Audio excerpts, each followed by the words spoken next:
थोड़ी है, ये तो पंडित जी का काम है। पंडित जी ने देखा कि ये मेरा काम थोड़ी है, मूर्ति तो शिल्पी बनाता है, मूर्ति तो शिल्पी बनाता है ना, ये तो उसका काम है, मेरा काम नहीं है। मेरा काम तो मंत्र बोलना है। यजमान कहता है कि मेरा काम थोड़ी है, वो सब पंडित जी का काम है कि कैसे कैसे करना है, वो जैसे बताएंगे हम वैसे करेंगे। अब कौन जिम्मा ले रहा है? तीनों विमुख हो गए। काम तो जैसे तैसे हो जाता है, लेकिन काम गलत होता है। जैसे तैसे हो जाता है, लेकिन गलत होता है। जिस द्रव्य में जो द्रव्य चाहिए वही द्रव्य चाहिए।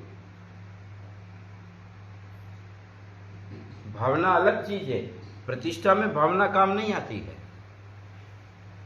प्रतिष्ठा में भावना नहीं काम आ सकती है कि यदि मुझे पूड़ी बनाना है तो तेल लगेगा, घी लगेगा, तो पानी ले लो, बहुत उबाल लो, उबलते पानी में पूड़ी डाल दो, बन ही नहीं सकती, कभी नहीं बन सकती पानी में पूड़ी। तेल और पानी एक जैसा दिखता है, तरल पदार्थ है, दोनों सफेद है, तो उसमें घी और तेल ही चाहिएगा बनाने में, और काम नहीं आएगा। ऐसा का ऐसा प्रतिष्ठा के समय जो द्रव्य स्थापना के लिए चाहिए वही द्रव्य चाहिए।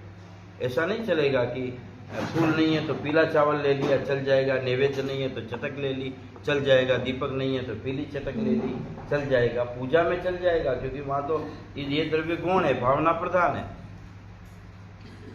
वहां तो भावना प्रधान है। नहीं होगा तो भाव पूजा हो जाएगी, द्रव्य है ही नहीं, केवल वैसे ही गा रहा हूं मैं और भावना कर रहा हूं, तो मेरी भावना द्रवित हो रही है, तो मेरी पूजा सफल हो गई है। लेकिन प्रतिष्ठा में तो ऐसा नहीं हो सकता। प्रतिष्ठा में तो जो चीज चाहिएगा वही चाहिएगा। भावना से क्या होगा? भावना से कुछ नहीं हो सकता है। तो इन तीनों को इस विषय पर बहुत गंभीरता रखनी चाहिए। एक आचार्य प्रतिष्ठा के प्रति अपना लक्षण समझ ले पहले, घर से निकलने से पहले, या एक आचार्य मूर्ति प्रतिष्ठा के संस्कार से पहले, एक शिल्पी मूर्ति निर्माण से पहले अपना लक्षण समझ ले,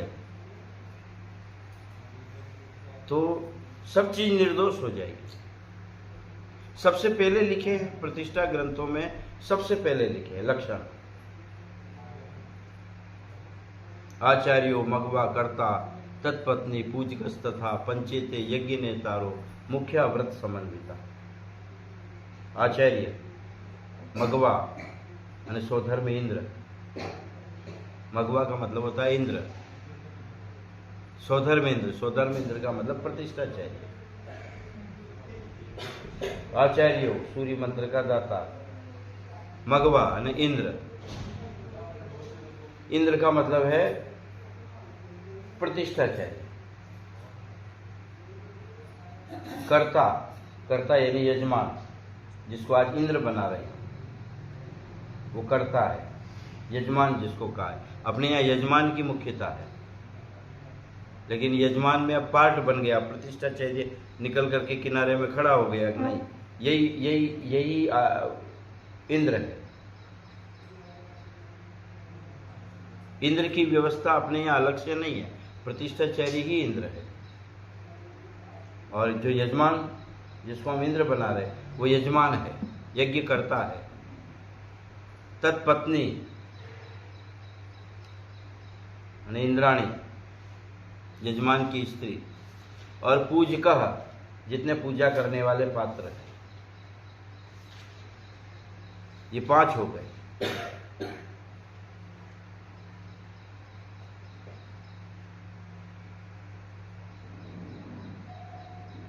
पंचेते यज्ञ नेतारो, ये ये जो 5 हैं वो यज्ञ के नेतृत्वकार हो गए।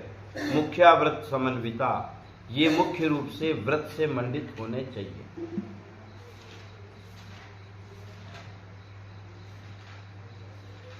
ये व्रत से मंडित होने चाहिए।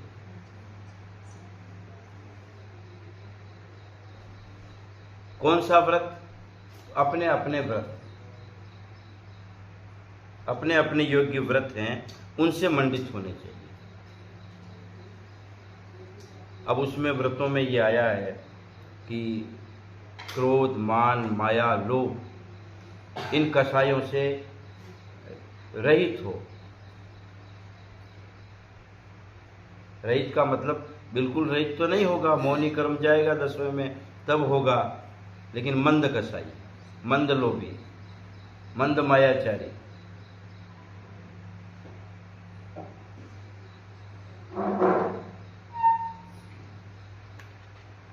यह लक्षण बताया है। देश, जाति, कुल एवं आचार से शुद्ध हो। देश, जाति, कुल और आचार इनसे शुद्ध हो। कौन कौन? आचार्य, यजमान, यजमान की पत्नी, पूजक और प्रतिष्ठाचार्य। ये तीनों का वर्णन चल रहा है। स्थाप्य, स्थापक और स्थापना।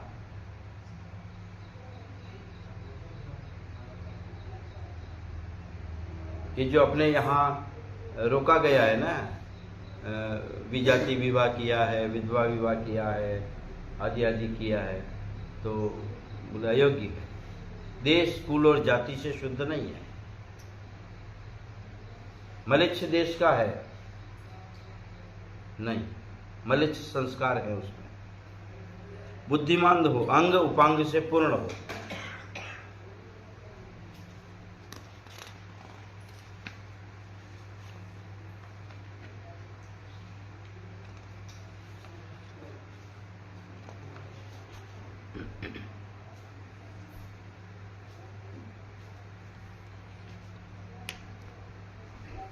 सामुद्रिक शुभ लक्षणों वाला हो। आचार्य, प्रतिष्ठाचार्य और यजमान, सामुद्रिक शुभ लक्षण। कुब्जक न हो, एक आंख है एक आंख नहीं है, एक कान यहां जा रहा है एक कान ऊपर जा रहा है, टेढ़ा मेढ़ा है, वक्र शरीर वाला है, अंग भंग से हीन है। शुभ सामुद्रिक लक्षणों वाला हो। वास्तु, शिल्प एवं ज्योतिष शास्त्र का ज्ञाता हो। दानी हो, वक्ता हो, तरुण हो, सद्व्रती हो, सम्यक्ति हो, सदाचार, श्रावकाचार एवं क्रियाविधि शास्त्रों का जानकार हो, प्रथमानुयोग एवं प्रतिष्ठा शास्त्रों के रहस्य को जानने वाला हो, निश्चय एवं व्यवहार नय का ज्ञानी, तेजस्वी, नम्र, सर्वप्रिय हो, मंद कसाई हो, जितेंद्रिय, परोपकारी, जिन पूजादि षट आवश्यक कर्म पालन में तत्पर, धीर, वीर, धनवान, कुटुंब वत्सली, अनेक प्रतिष्ठाओं का अनुभवी, शुद्ध आजीविका करने वाला, ब्रह्मचारी या गृहस्थी, श्रेष्ठ विधि कारक, निरालसी, निरामय, राजमान्य हो, राजा के द्वारा दंडनीय नहीं हो। पहले कोई मुकदमा चला हो, राजा ने उसको दंड दिया हो, या जिस पर केस मुकदमा चल रहा है कोर्ट में जहां खड़ा रहता है, ऐसा व्यक्ति नहीं चाहिए।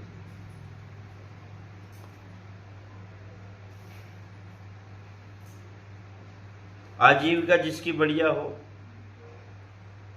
अशूद्र, ब्राह्मण, क्षत्रिय और वैश्य,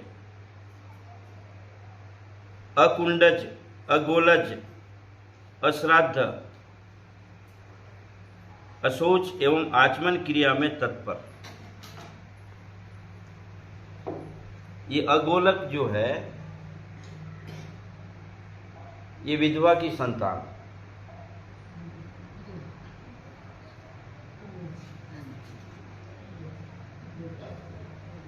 जैनी तो है पर विधवा की संतान नहीं हो।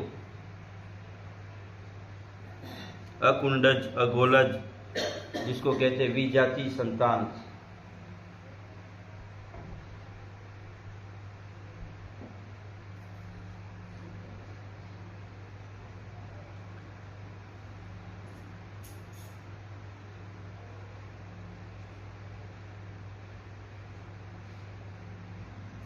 दयावान,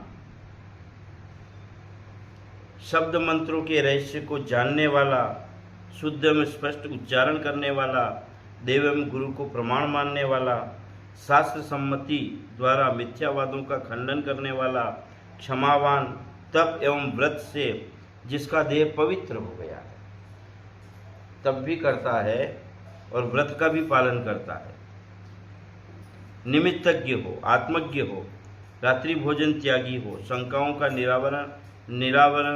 निराकरण करने वाला हो, व्यवहार कुशल हो, गुणापेक्षी हो, निद्रा विजयी हो, तृष्णा रहित हो, यज्ञ कर्ता में जिसका क्रिया में जिसका मन रंजित हो, जिसे गुरु के द्वारा मूल मंत्र दिए हो, गुरु प्रदत्त मंत्र वाला हो,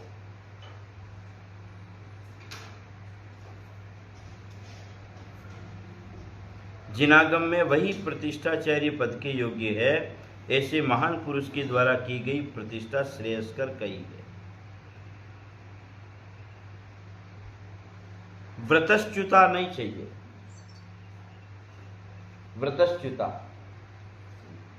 व्रतश्च्युता का मतलब है जो व्रत से गिर गया है, व्रत लेकर के गिर गया।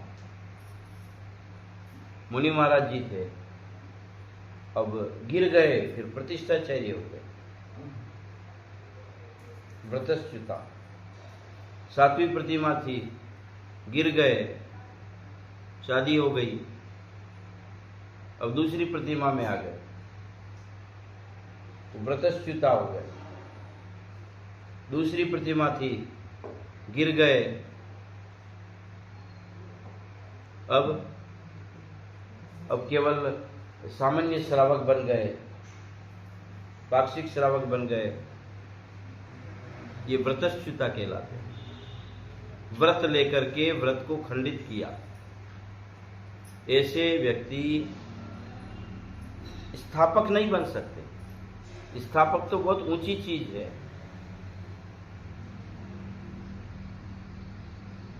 जैसे स्थाप्य बहुत ऊंची चीज है कि हम जिसको भगवान बना रहे हैं वो द्रव्य कैसा है, तो उसको बहुत छाट करके तैयार करते हैं, तो स्थापना करने वाला भी वैसा ही होगा।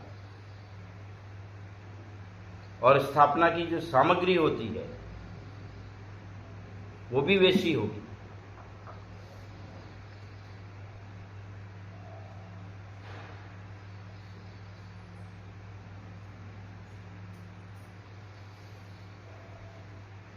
और गृहस्थियों के द्वारा जो प्रतिष्ठाएं कराई जाती है,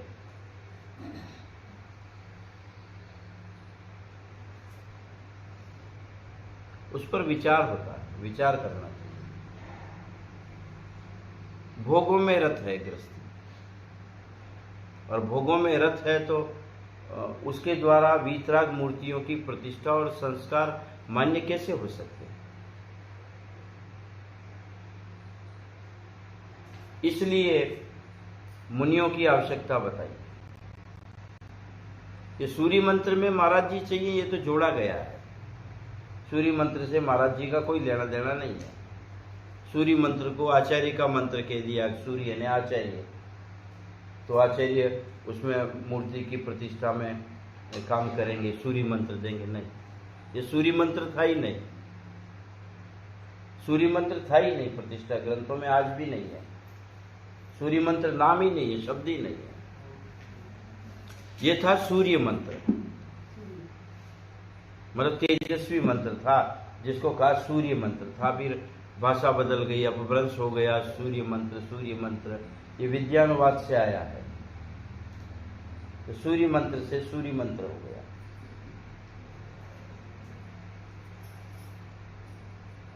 लेकिन बाकी सब मंत्र हैं, तो बाकी सब मंत्र हैं तो इसमें आचार्य की आवश्यकता है, क्योंकि पहले ही श्लोक में जयसेन स्वामी ने कह दिया कि आचार्यो मगवा करता तत्पत्नी पूजकस तथा पंचेते यज्ञ नेतारो मुख्य। पहले ही आचार्य को स्वीकार किया उन्होंने कि 5 पात्र हैं प्रतिष्ठा के, पहला आचार्य है। अब कलाकारों ने अपनी कला का प्रदर्शन किया, बोले नहीं, आचार्य का मतलब होता है प्रतिष्ठाचार्य। उन्होंने अपना अपना दलील बनाया। तो आपको प्रतिष्ठाचार्य को तो उन्होंने ले लिया है मगवा में, खुलासा किया उन्होंने कि मगवा का मतलब होता है इंद्र और इंद्र का मतलब होता है प्रतिष्ठाचार्य। तो बोले फिर इंद्र प्रतिष्ठाचार्य बन गया तो ये जो पैसा खर्च कर रहा है, ये पूजा कर रहा है, ये कौन है? तो बोले इसको कहा है कर्ता यानी यजमान, उसको यजमान कहा है। वो इंद्र नहीं है, वो तो साहूकार है, पैसा खर्च किया है, तो बोले वो हो गया। तो बाकी सब बना रहे जो पैसा खर्च नहीं किया है और वो तो पूजक है ये सारे, तो 5 पात्र निर्धारित कर दिए।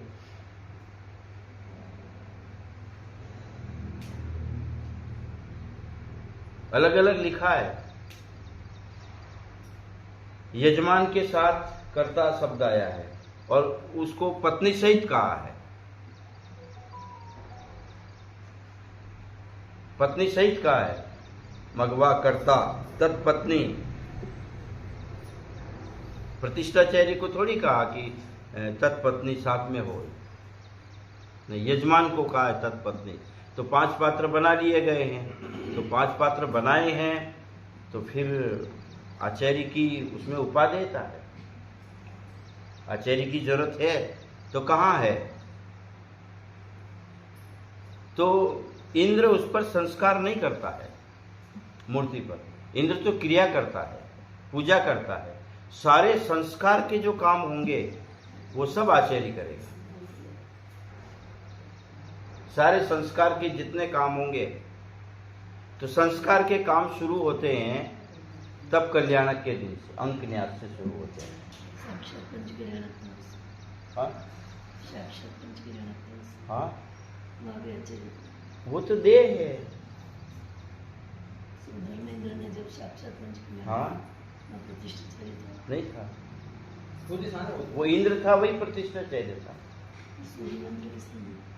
वो भगवान के सूर्य मंत्र थोड़ी देना पड़ता है, साक्षात भगवान के कौन सूर्य मंत्र देते? वो तो देह है, स्वयं भगवान बनकर के आए। अब उसकी क्रिया यहाँ दिखा रहे हैं, उसमें जरूरत है ना, वहां पर जरूरत थोड़ी है। वहां पर तो आयोजन करना है, बनाना है, उस आयोजन को करना है, तो करने के लिए स्वधर्म इंद्र है। अभी जिन्हें की प्रतिष्ठा की थी अपने छोटे न्यायालय की पंडित जी ने, तो स्वयं इंद्र बने थे, स्वधर्म इंद्र और प्रतिष्ठा करी। हाँ ये वाला प्रतिष्ठाचार्य तो थे कि नहीं, यही स्वधर्म बने थे कि नहीं, प्रतिष्ठाचार्य था। स्वधर्म बने थे, प्रतिष्ठा करने वाला कोई नहीं, किसी को नहीं दिया, पंडित खुद ने करी। उन्होंने क्रिया करेगी, फिर उन्होंने ये करवाया, कैसे तो सारी क्रिया करेंगे ना, स्वधर्म का अधिकार है पूरा, सारी क्रिया स्वधर्म से करता है। पूजा भी करेगा, संस्कार भी करेगा, सब करेगा। लेकिन अभी इस आवाज को उठाए कौन? अभी तो जो स्वधर्म बनेगा तो उसको कोई इतना नॉलेज नहीं है जो स्वधर्म बनेगा। तो हेल्प तो कोई भी करेगा ना। नॉलेज तो इसलिए न कर लिया। अरे हेल्प तो कोई भी करेगा ना, जो जानकार होगा वो हेल्प करेगा। आज आचार्य बैठे हुए हैं, आचार्य को कोई विधि का ज्ञान कम है, न्यून है, या शास्त्र के अनुकूल नहीं कर पा रहे हैं, तो प्रतिष्ठाचार्य निर्देशन करता है। प्रधानमंत्री है और प्रधानमंत्री को कोई चीज का ज्ञान नहीं है तो पीए कराते हैं, तो पीए प्रतिष्ठाचार्य, पीए प्रधानमंत्री थोड़ी बन जाते हैं। तो वो पूरा भाषण लिख के देते हैं आपको क्या बोलना है, तो प्रधानमंत्री बोल लेता है। तो वो बोले मैंने लिखा इसलिए प्रधानमंत्री मैं हूं। नहीं, आप पीछे खड़े रहो, बताओ इनको क्या करना है। ऐसे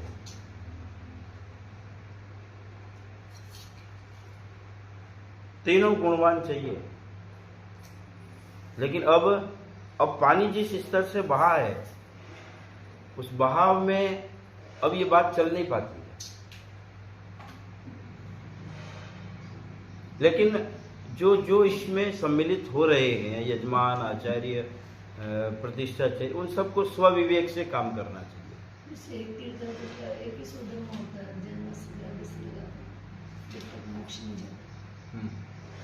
ये 5 दिन का खेल है, वो नहीं, साक्षात में जब गर्भ में आना तब से लोग मोक्ष तक एक ही एक ही नहीं जरूरी नहीं है, बस में तबादला हो जाए। आयु समाप्त हो गई, दूसरा नहीं आएगा ना वो तो पद है, आयु पूरी हो गई, तीर्थंकर की आयु रह गई और उनकी पूरी हो गई, गर्भ जन्म हुआ, इंद्र की आयु पूरी हो गई, जाएगा दूसरा बैठेगा, आएगा। दूसरा वो काम करेगा। दूसरा कर सकते। हाँ स्वधर्म है कि वो तो वही धैर्यावत का विकास होना है, कौन करेगा? कलेक्टर करेगा। तो कलेक्टर ने प्लान बना लिया पूरा, लेकिन 2 महीने बाद तबादला हो गया, तो दूसरा कलेक्टर करेगा आकर के। इनकी तो सागरों में आयु, मनुष्य की तो सागरों में आयु रहेगी। मान लो स्वधर्म की आयु पूर्ण हो रही है और जो करने कर पाया वो और तीसरा करेगा, क्योंकि इनका तो सागरों में आयु है। अरे आयु है, पर आयु कभी तो खत्म सीमा तो है होगी। तो उसकी। स्वधर्म इंद्र की आयु 2 महीने की रह गई अब शेष, और कोई तीर्थंकर गर्भ में आ गए, तो गर्भ तो वो मनाएगा, जन्म नहीं मनाएगा। 2 महीने बाद दूसरा इंद्र आएगा, वो मनाएगा।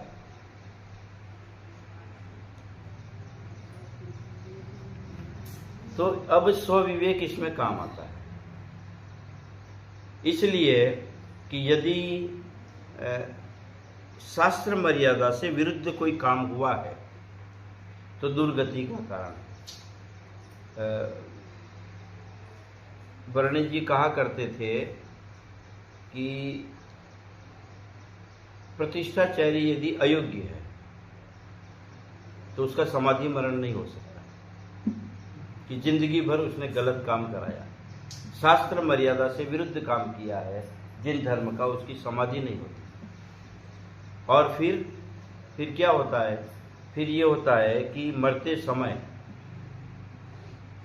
या तो वो बाथरूम में मरेगा, मतलब विष्ठा में मरेगा, या मुंह में विष्ठा रहेगी उसके। ये उपदेश किया है। इसलिए इस विधि के कर्ता को कर लिया करते तो उसका प्रायश्चित लेना चाहिए, बाद में प्रायश्चित लेना चाहिए।